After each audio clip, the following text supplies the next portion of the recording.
Well, my friends, this is a very pathetic case of the gentle lady, aged about 35 years, is brought to me from the Harishchandrapur of Malda, Malda district of Bengal. Blindness. The symptoms is blindness of the right eye. Totally blindness of the right eye. ডান চোখে একদমই কিছু দেখতে পাচ্ছে না for last 1 year. So it is not a very pathetic case to the gentle lady. বাম দিকের হাত দিয়ে বাম দিকের চোখটা বন্ধ করুন। কিছু দেখতে পাচ্ছেন? কিচ্ছু দেখতে পাচ্ছেন না। এবার ওই চোখটা বন্ধ করুন। এদিক দিয়ে দেখতে পাচ্ছেন? সব দেখতে পাচ্ছেন পরিষ্কার? So left eye vision is normal, but right eye vision is totally destroyed. So blindness of the left eye. Now what is the cause? We have got the papers of investigations from the allopathic physicians and we have seen that region in the right orbital complex compressing right optic nerve, orbital complex বা orbital এরিয়াতে নিশ্চয়ই কোনো growth হয়েছে। সেই গ্রোথের জন্য optic নার্ভের চাপ পড়ছে, তার জন্য এই অবস্থা। এটা যদি একটু সংক্ষেপে বলতে চাই ব্যাপারটা কি, তাহলে আমাদের জানতে হবে যে ব্রেন থেকে যে নার্ভগুলো বেরিয়েছে, যাদেরকে বলা হয় ক্রেনিয়াল নার্ভস, 12 পেয়ার, মানে দুই দিক দিয়ে বেরিয়ে গেছে, এদিকে 12টা, বাম দিকে ডান দিকে 12টা।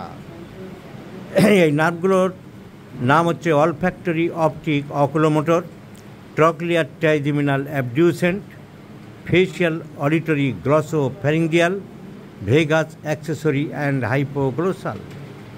এর মধ্যে 1, 2, 8 এরা পিওর সেন্সরি। আমি ছেলেদের মনে রাখতে যখন পড়াতাম তখন বলতাম যে মনে রাখবে কোনো একটা স্টুডেন্টের রোল নাম্বার, যেখানে আমাদের সময় তো প্রচুর ছাত্ররা পড়তো, 128, 128 রোল নাম্বার। 1, 2, 8 হলো সেন্সরি, 1 হচ্ছে অলফ্যাক্টরি, গন্ধ, আমরা যে গন্ধ পাই, সুন্দর বিরিয়ানির গন্ধ পাওয়া যাচ্ছে। সো নাম্বার 2 হচ্ছে অপটিক, দেখা, আর 8 হচ্ছে শোনা, অডিটরি। সো রোল নাম্বার 128 মনে রাখলে সেন্সরি নার্ভগুলো জানা যাবে, olfactory, optic and auditory. So optic নার্ভে ডিস্টারবেন্স হয়েছে। এখন এই অপটিক নার্ভ কী জিনিস? এই সেন্সরি নার্ভগুলোর ব্যাপার হচ্ছে যে কান অডিটরি, চোখ অপটিক, আর নাক অলফ্যাক্টরি। অলফ্যাক্টরি কেন? অলফ্যাকশান, গন্ধকে ক্যারি করে, জানাই আমাদের। অপটিক ভিশন, দেখতে পাই, অডিটরি, শুনতে পাই। এইগুলোর fibres, nerve fibres, afferent different 2 রকম ফাইবার্স থাকে। এই ফাইবার্সগুলো অন্য সব নার্ভগুলো ব্রেন থেকে বেরিয়ে এসেছে, আর এরা বাইরে থেকে আরম্ভ হয়ে ব্রেনে ঢুকেছে। এই যে গন্ধটা, বিরিয়ানির গন্ধ, এই নার্ভ ক্যারি করে নিয়ে যাচ্ছে ফাইবার্সগুলো ব্রেনে, তারপরে সেখান থেকে রিফ্লেক্স হওয়ার পরে আমরা গন্ধটা পাচ্ছি। হয়তো কুইক কাজ হচ্ছে। So begins from outside. Optic nerve, the fibers begins from eye. আয়ের অনেক ভাগ আছে। সামনের দিকে স্কেলিরা, কর্নিয়া, অ্যাকুয়াস হিউমার, ভেট্রাস হিউমার, এসব পার্টস, এবং ভিতরের দিকের পার্টসটাকে আমরা বলি রেটিনা। রেটিনা ভিতরের দিকে একটা পার্টস আছে, যেখান থেকে অনেক দড়ির মতন ছাগল, গরু বা মাছের, এমনকি মুরগি টুরগির চোখ যদি কিছু কেউ পরীক্ষা করে, দেখবে যে চোখ যেখানে পিছন দিকটায় অনেক দড়ির মতন অংশ পাওয়া যায়, সেইগুলো হচ্ছে ফাইবার্স অফ দ্য রেটিনা। ওখান থেকে চলে যায় ব্রেনে। এখন এই ফাইবার অনেক রকম ভাগ আছে। এর মাইক্রোস্কোপে দেখলে দেখা যায় 10 রকম ভাগ আছে। প্রথমে pigment cell layer, layers of the rods and cones, external limiting membrane, internal limiting membrane, আরও আছে external plexiform layer, inner plexiform layer, layer of the ganglionic cells, layers of the optic nerve fibres, internal limiting membrane, এতগুলো ফাইবার্সের আছে, সব জুড়ে গিয়ে তৈরি হয় অপটিক নার্ভ। আর সেই অপটিক নার্ভ ব্রেনে চলে যাচ্ছে পিছন দিকে অক্সিপিটাল লোবে। অক্সিপিটাল লোবে কীভাবে যাচ্ছে? যাচ্ছে অনেক রুট আছে। সেই রুটটা আমি একটা বইয়ের ছবি দিয়ে একটু দেখানোর চেষ্টা করছি। এই যে বাইরে থেকে আসছে ফাইবারসগুলো, দুই চোখের থেকে অপটিক নার্ভের ফাইবারগুলো আসছে। এই ফাইবারগুলো জুড়ে জুড়ে তৈরি হচ্ছে অপটিক নার্ভ। এই সামনের দিকে আছে স্ক্লেরা কর্নিয়া, এই যে ছবিটা দেখা যাচ্ছে, যেখান থেকে আমরা দেখছি এই যে মণি, চোখের পিউপিল, আর এই ভিতরের দিকে বলেছিলাম রেটিনা।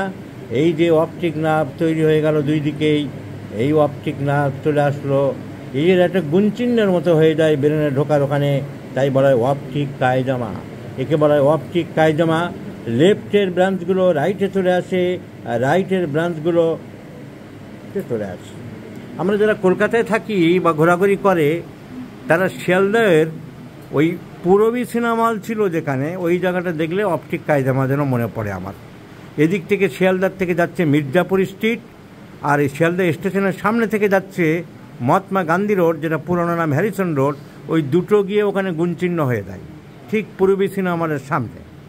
একটা চলে যাচ্ছে মির্জাপুর স্ট্রিটটা বাঁ দিকে ঘেঁষে গিয়ে চলে যাচ্ছে একদম ইউনিভার্সিটি, আর এইটা এদিক থেকে এসে গুণচিহ্ন দিয়ে চলে যাচ্ছে হাওড়া ব্রিজের দিকে।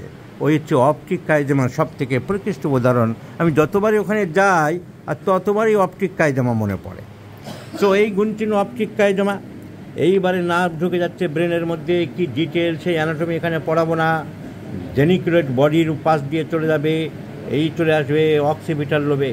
একে বলা হয় ভিজুয়াল এরিয়া। ব্রেনের মধ্যে অনেক এরিয়া আছে, নানান এরিয়া, কথা বলার এরিয়া, চিন্তা করার এরিয়া, দুষ্টুমি করার এরিয়া, ভালো কাজ করার এরিয়া। তো ভিজুয়াল এরিয়া, অডিটরি এরিয়া, তো ভিজুয়াল এরিয়াতে চলে যাচ্ছে। কিন্তু এখানে অপটিক, এখানে চাপ পড়ছে, টিউমার হয়েছে, তাহলে ভিশন ডিস্টার্ব হয়ে যাচ্ছে ভদ্রমহিলার। এইখানে অ্যানাটমি আর ডিটেলস আমি এখন যাচ্ছি না, এগুলো রেখে দাও, এইভাবে রাখো, আঠা লাগাতে হবে। সো প্রেশার K60 চলে গেছে। So pressure in the optic orbital complex, যেখানে ব্রেনে ঢুকেছে যেই পথে, সেইখানে প্রেশার হয়েছে। এই রিপোর্টে পরিষ্কার বলেছে lesion in the right orbital apex compressing the right optic nerve. ডান দিকের অপটিক নার্ভ প্রেশার পড়েছে গোড়ায়। নদীর গোড়ায় যদি আটকে যায় জল, তাহলে সেই নদীতে যেমন জল থাকে না, যেমন আমাদের ইছামতি নদী যেখান থেকে আরম্ভ হয়েছে, গঙ্গা থেকে এসেছে, ওইখানে মাছ দিয়ে আর ওখানে ব্রিজ করেছিল ব্রিটিশরা। সেই ইট টিট ভেঙে চুরে পড়ে একাকার হয়ে আছে, জল আর আসতে পারে না। আর সব পার্টি পলিটিক্স হচ্ছে বটে, কিন্তু সেই ইট সরিয়ে সেই রাস্তার পরিষ্কার কেউ করলো না করার জন্য বনগাঁ শহরের দিকে ইছামতিতে জল নেই, জল আসতে পারছে না। সেই ইছামতি যখন প্রবাহিত হয়ে বসিরহাট হয়ে টাকি শহর হয়ে ওদিকে গেছে, তখন জলটা বাড়ছে। তাহলে এখান থেকে জল যাচ্ছে না, ওদিক থেকে বাড়ছে কি করে? তার কারণ সমুদ্রে যখন পড়েছে বে অফ বেঙ্গলে, সেইখানে জোয়ারের সময় জলটা ঢুকছে। তাই জোয়ারের একবার টানে যতটা জল ঢুকতে পারে ততটা পর্যন্ত জল থাকছে, আর জোয়ারের ঝাপটা যতটা আসতে পারছে না সেদিকে আর জল নেই, কারণ উৎসমুখে বন্ধ হয়ে গেছে উৎসমুখ। তা তেমনি যখন ক্যারি করে ভিশন নিয়ে যাচ্ছে এই সুন্দর পাখি, প্রকৃতি, ফুল, চোখ থেকে যাচ্ছে ভায়া the optic nerve, via the fibres of the optic nerve, the external limiting membrane, the internal limiting membrane, the layers of the rods and cones, the plexiform layer, ganglionic layer. কিন্তু অপটিক নার্ভ গিয়ে ওখানে কি আর ব্রেনে, ঠিক mobile tower মাঝখানে disturb হলো, টাওয়ারে আর যেতে পারছে না। টাওয়ারে গিয়ে একদম মোবাইলের টাওয়ারের সাথে আমাদের এই চোখের দেখার সম্পর্কটা একেবারে মিল। আমি এখান থেকে ফোন করলাম, এই একই ঘরে আমার পাশের এইখানে যে বসে আছে পাশের লোকটাকে ফোন করলাম, ও শুনতে পাচ্ছে, একটু বাসার দূরে উত্তর দিচ্ছে, কিন্তু পুরো ঘুরে আসছে টাওয়ার হয়ে। ভাবা যায়? পাশাপাশি 2 টেবিলে কথা বলছি, কিন্তু পুরো কত মানে দ্রুতগামী ব্যাপার। কাছাকাছি যে টাওয়ারটা আছে হয়তো 2 কিলোমিটার দূরে, সেইখানে ধাক্কা খেয়ে ওইখান থেকে এসে তবে ওই লোকটা শুনতে পাচ্ছে, আবার আমার কথাটা ওইখান থেকে ঘুরে গিয়ে তার কাছে যাচ্ছে। তো ওই ভীষণ ব্যাপারটা তাই। ফোন করে ওই করার সময় ফোন কাটতে কাটতে মুশকিল, ওই এয়ারপোর্ট মেট ছাড়া ভিডিও করা উচিত না। সো অপটিক নার্ভের প্যারালিসিস নয়, আটকে আছে, ব্লক হয়ে আছে, যার জন্য দেখতে পাচ্ছে না। এখান থেকে যাচ্ছে চোখ থেকে, কিন্তু ব্রেনে ঢুকে আর ফেরত আসতে পারছে না। সিমটম হোমিওপ্যাথিতে কী দেবো? অ্যালোপ্যাথিতে কোনো ওষুধ নেই। ওরা ওই জায়গার কী অপারেশন করবে? ওইখানে অপারেশন করা খুবই রিস্কি, কোনো চান্স নেই। ওই নক্কা ছক্কা করে কেউ ওষুধপত্র দিয়েছে, কাজের কাজ কিছু হয়নি।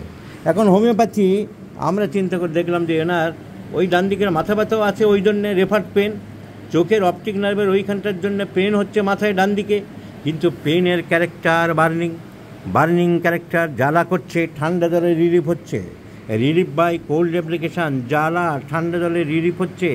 বংশে হাঁপানি আছে, আর্থ্রাইটিস আছে, ওনার অ্যাপেন্ডিক্স অপারেশন হয়েছে। So past history, family history কেন লাগে? পশ্চিমবঙ্গের বাইরে, ভারতবর্ষের অন্য প্রদেশে এইসব কেস চেকিং করে না। তাই আমরা বলি ক্যালকাটা মোড অফ ট্রিটমেন্ট। আমরা আসল হোমিওপ্যাথি করি, আসল হ্যানিম্যানিয়ান সিস্টেমে চলি। একবার নাগপুর কনফারেন্সে এক ডাক্তার আমাকে জিজ্ঞাসা করছিল, আপনারা নাকি সব বংশে কী হয়েছে, আগে কি হয়েছে, সব কেন জিজ্ঞাসা করেন? এগুলো কী দরকার? আহা মূর্খ, মানে হোমিওপ্যাথির কী পরিণতি হতে চলেছে। কিন্তু দুঃখের বিষয়, তার থেকেও খারাপ পরিণতি এখন এই বাংলায়। এখন এই কলেজের যেসব মাস্টারগুলো পড়ায়, তারা 7-8টা করে পলিফার্মেসি করে। তার নাগপুরের দোষ দিয়ে কি করব? তো পাস্ট হিস্ট্রি, ফ্যামিলি হিস্ট্রি এই কারণে লাগে। এগুলো মায়োজমেটিক প্রেসক্রিপশন করতে সাহায্য করে। ওনার মায়ের ছিল আর্থ্রাইটিস, ওনার নিজের অ্যাপেন্ডিক্স অপারেশন হয়েছে। Both the conditions are belong to সাইকোসিস। ক্রনিক ইনফ্লামেশন, বংশের রিউমেটিজম, এগুলো সাইকোসিসকে নির্দেশ করে। So patient is psychotic. আমার পেশেন্টের জ্বালা, আমার পেশেন্ট ওই ডিজিজটাও psychotic. there is growth, there is blockage, there is hindrance, there is obstruction in the optic pathway, which is nothing but psychosis. And medullin is one of the greatest medicine for antipsychotic. So burning sensation relief by cold application, medullin. Desire for sweets, medullin. Weeping disposition, medullin. Bad news aggravates, medullin. There are few symptoms, Thujar ache, fixed idea, etc. Fear of darkness, also medullin. Dreams of dead bodies, Thuja. So Thuja is also antipsychotic medicine. আমরা পরে Thuja ভাবতে পারি about the next, the present symptomatology, including myasm, indicates medullin is the choice of medicine.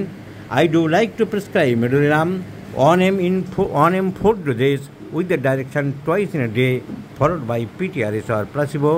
Next, let's see the result, whether our potentized medullin can improve this poor lady or not. Let's see the result, my friends. Please stay with my YouTube channels. I shall share this video 3 months later.